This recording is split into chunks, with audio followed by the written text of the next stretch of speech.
नमस्कार, मी प्रणय आपल्या यूट्यूब चॅनलवरती आपल्या सर्वांचं पुन्हा एकदा स्वागत करतो।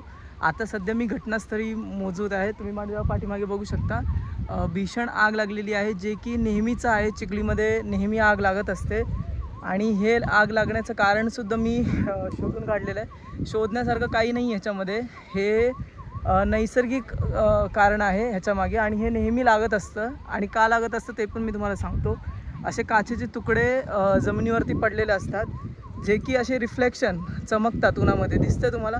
हे चमकल्यानंतर ह्याच्यातून निघणारे रिफ्लेक्शन हे इथे पडलेले प्लॅस्टिक्स वगैरे असतात, असे कचरा बघा इथे असं प्लॅस्टिक पडलेला असतो, तर त्याला आग लावतात। हे सूर्याच्या किरणांनी इथे ह्याच्यावरती किरणं पडून प्लॅस्टिकला आग लावतात आणि त्यामुळे अशा प्रकारचे आगी लागतात मोठ्या प्रमाणात।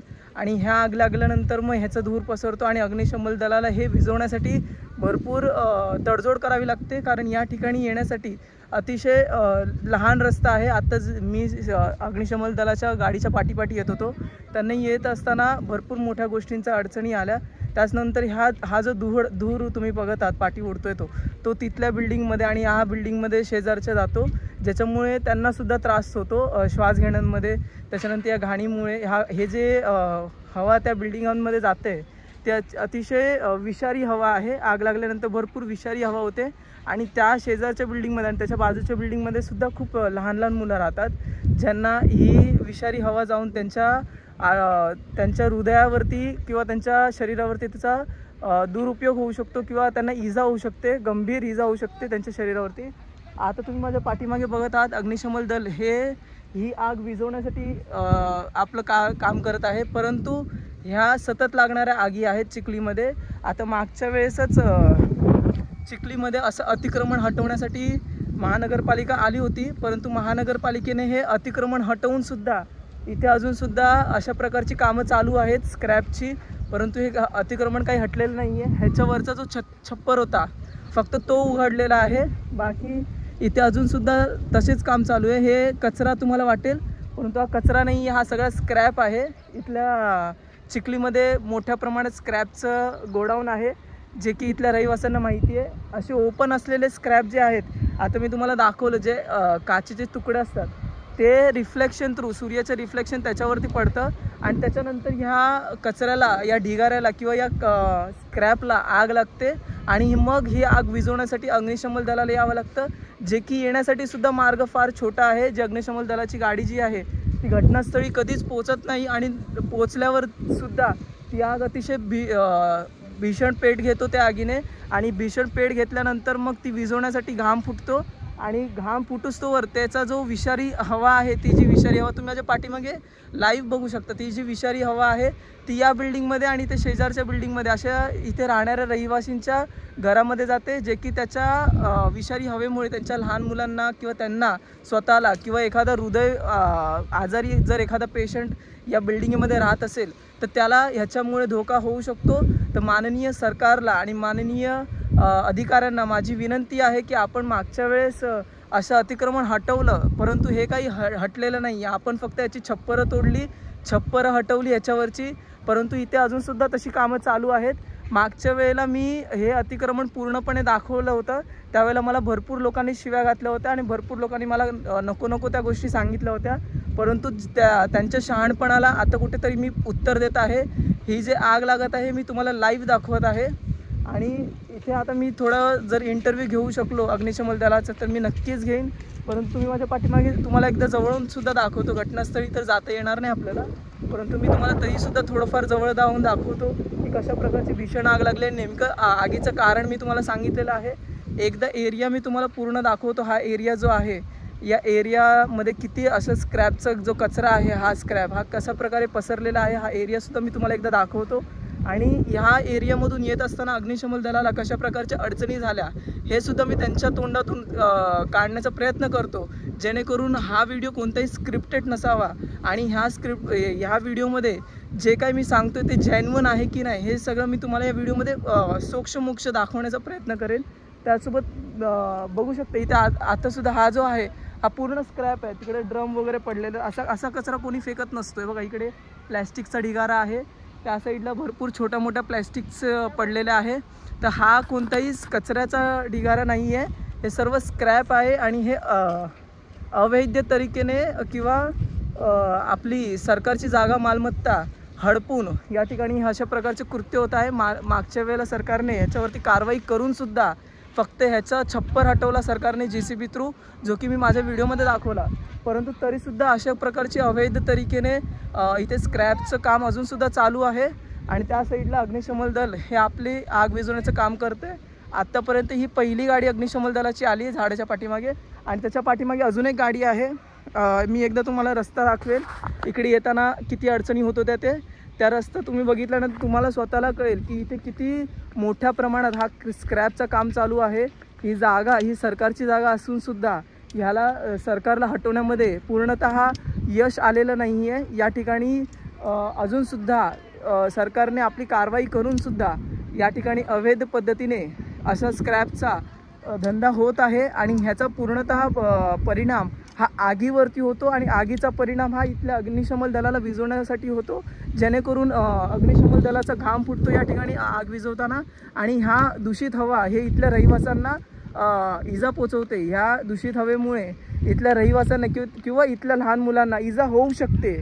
तर माननीय सरकारला माझी कळकळीची विनंती आहे की आपण पुन्हा एकदा एक ॲक्शन घ्यावं, किंवा आपण मागच्या वेळेस जे ॲक्शन घेतलं होतं त्याचं काही आत्तापर्यंत यश आलेलं नाही आहे. त्याचा परिणाम मी तुम्हाला इथे दाखवतो.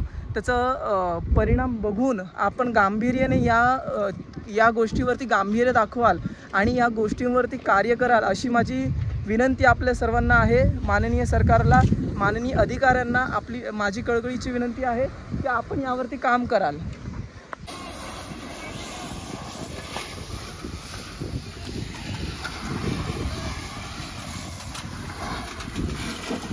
बघा, मी घटनास्थळी पोहोचलेलो आहे. या ठिकाणी तुम्ही बघू शकता अग्निशमन दल हे पूर्णतः विझवण्याचं काम करते. आणि या ठिकाणी तुम्ही बघू शकता असे चमकदार गोष्टी असतात. या चमकदार गोष्टी इथल्या प्लॅस्टिकवरती सूर्याचा प्रकाश किरण पडतात त्या चमकदार गोष्टींवरती, आणि मग अशा प्लॅस्टिकला पेड घेतो. आणि मग अशा प्लॅस्टिकला पेड घेतल्यानंतर इथे खूप दूषित हवा येते. आता प्लॅस्टिक वगैरे जळत आहे, तुम्ही बघू शकता त्या ठिकाणी प्लॅस्टिक जळून कशा प्रकारचं तयार झाले तुम्ही बघा. आता ते बघा, आणि खूप दूषित हवा आहे ही. या हवेने आपल्या शरीरावरती इजा होऊ शकते. हे बघा, इथे काचेचा तुकडा बघा, लाईव्ह दाखवतो तुम्हाला. हे बघा, काचेचा तुकडा आहे हा काचेचा तुकडा बघा. मी खोटं नाही म्हणतो, हा प्लॅस्टिक नाही, काच आहे. तर या काचे थ्रू रिफ्लेक्शन होऊन या कचऱ्यावरती पेड घेतो, जे की आपल्याला शाळेमध्ये सुद्धा दाखवलेलं सांगण्यात आलेलं आहे की कशा प्रकारे सूर्याचा प्रकाश हा काचेवरती पडल्यानंतर पेड घेऊ शकतो. तर पेड घेतल्यानंतर हा सर्व कचरा हा पेड घेतो आणि त्याच्यानंतर अशी आग लागते. आणि आग लागल्यानंतर इथल्या रहिवाशांना सुद्धा याचा प्रॉब्लेम होतो. आता सध्या हवा ही पूर्वेकडून पश्चिमेकडे वाहत आहे, म्हणजे धूर हा इथून उडून तुम्ही दृश्यामध्ये बघू शकता हा तिथल्या बिल्डिंगमध्ये आणि शेजारच्या बिल्डिंगमध्ये जात आहे, आणि इथल्या रहिवाशांना याच्यामुळे त्रास होतो. तर ह्यावरती सरकारने कारवाई करावी. सामान्य जनता फक्त दाखवू शकते, माझ्यासारखा यूट्यूबर हा फक्त दाखवण्याचं काम करू शकतो. माननीय सरकार यावरती थेट ॲक्शन घेऊ शकते. तर आपण प्लीज यावरती ॲक्शन घ्यावं, आणि अग्निशमन दलाला हे होणारा त्रास किंवा इथल्या रहिवाशांना होणारा त्रास आपणच यावरती कारवाई करू शकता, अशी माझी कळकळीची विनंती आहे आपल्याला. आहे तुम्ही बघू शकता. आणि त्या साईडला अग्निशमन दल हे कोणतीही छोट्या प्रकारची आग राहू नये, जेणेकरून पुढे आग पसरणार नाही, यावरती लक्ष देत आहे. बघू शकता अग्निशमन अधिकारी सुद्धा आहेत, आणि पूर्णतः आग विझवण्याचं काम चालू आहे आता.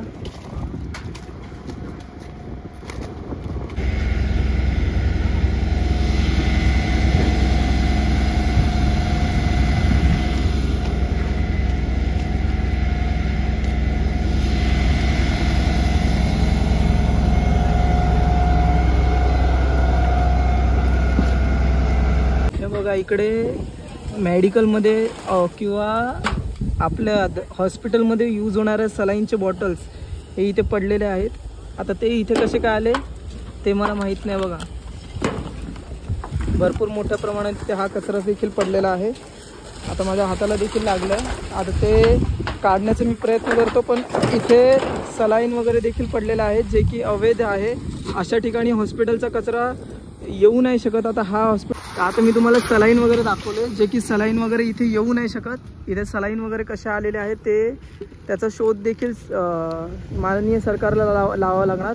हे सलाईनमधले पडलेलं लिक्विड आहे माझ्या हातावरती, आणि त्या साईडला सलाईन पडलेले आहेत जे मी व्हिडिओमध्ये दाखवलं. खरं तर औपचारिक औषधांचे जे आहे त्याचा कचरा हा इकडे फेकणं अवैध आहे.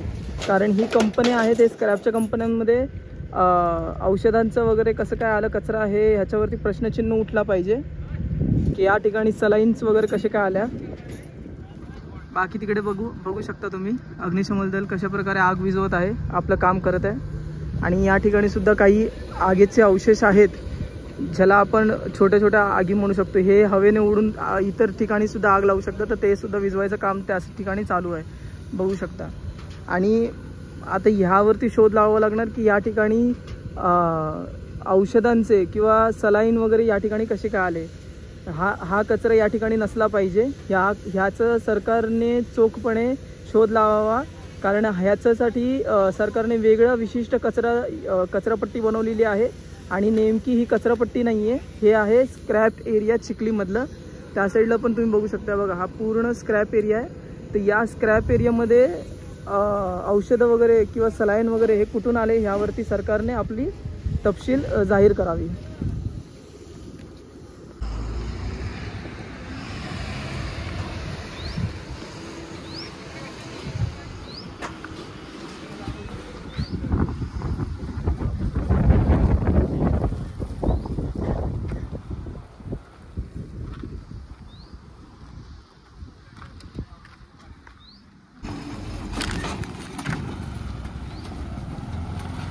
सर्वात प्रथम या टीमचं सर्वांचं धन्यवाद, ज्यांनी आग ही यशस्वीपणे विझवलेली आहे.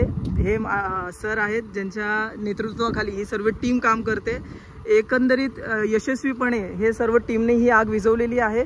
मी सरांना विचारणार आहे की ही अतिक्रमणची जागा आहे ते सरकार बघून घेईल, त्याच्याशी आपल्याला काही घेणं देणं नाही आहे. परंतु सर इथे येण्यासाठी तुम्हाला काय अडथळा झाला हे तुम्ही स्पष्ट कराल थोडंसं. या ठिकाणी आग लागलेल्या ठिकाणी अरुंद रस्त्यांमुळे खूप अडचण होती.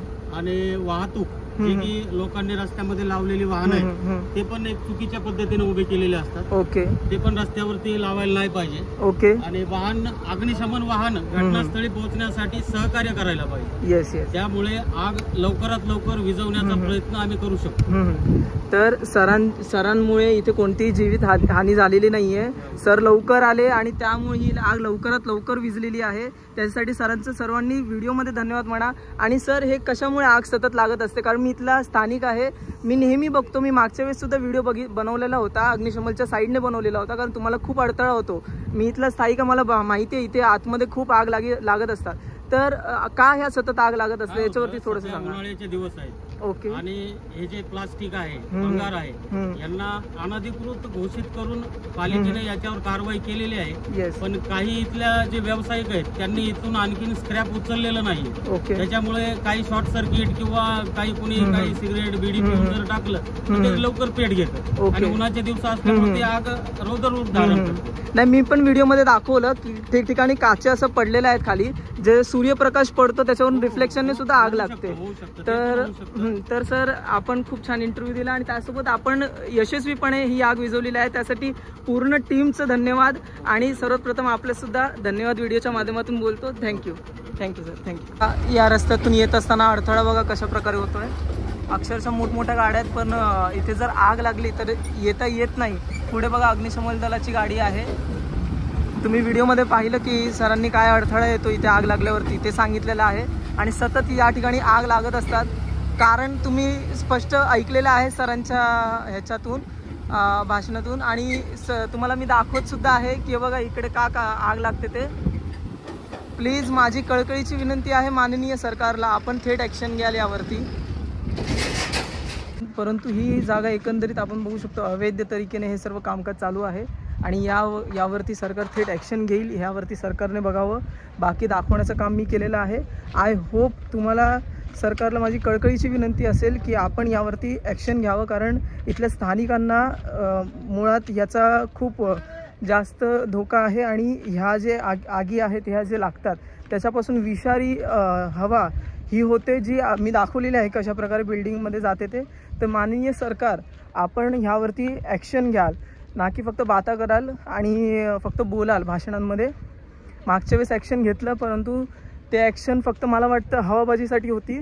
हवाबाजी केली तुम्ही तुमची आणि त्याच्यानंतर तुम्ही सर्व निघून गेलात. परंतु हे कामं अजूनसुद्धा अशी प्रकारे चालू आहेत. आता ह्या व्हिडिओचं काय पोटेन्शियल कुठपर्यंत जातं, सरकारच्या कानापर्यंत पोचतं की नाही हे मला माहीत नाही, ह्याचं गांभीर्य कितीपर्यंत जातं. परंतु आय होप जिथपर्यंत जाईल तिथपर्यंत गेल्यानंतर आपण सर्व हे व्हिडिओ बघाल आणि याचं गांभीर्य बघून आपण पुढे सरकारपर्यंत पोहोचवण्याचं काम आपण सामान्य जनता कराल, ही माझी विनंती आहे. आय होप आपण असेच माझ्यासोबत व्हिडिओबरोबर जुळत राहाल. मी भेटतो इतर गोष्टींसोबत, इतर मुद्द्यांसोबत, इतर माहितीसोबत. तोपर्यंत जय हिंद, वंदे मातरम, भारत माता की जय. आणि पुन्हा एकदा लास्ट वेळ दाखवते बघा ही जागा आणि अतिक्रमणची.